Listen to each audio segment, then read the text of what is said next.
No 9 to 5 job, no problem. You can still set up direct deposit on Chime even if you're a freelancer getting government benefits or working gigs. Let me show you how. Hello everyone, welcome back to our channel. So first, open a Chime app on your phone. Now at the bottom, all you have to do is tap or click Move.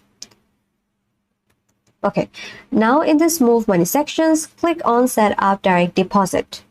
Now here, you will see your routing number and account number. So these are the key for receiving payments. Now there are 3 ways you can do this. First, share Chime details manually. So if you're paid by government benefits, freelance client or platform like Upwork or Fiverr, you can simply give them your routing number and account numbers. For government benefits like California EDD, log into their official portal and then update your banking info using Chime's number. Now let's talk about option 2.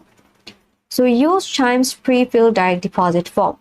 All you have to do is click on Get Complete Form and then Chime will email you a filled out direct deposit form.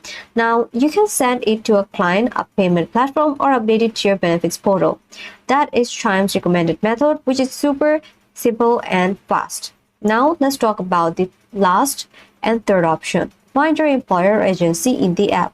So Chime also lets you search for the employers or agency right inside the app.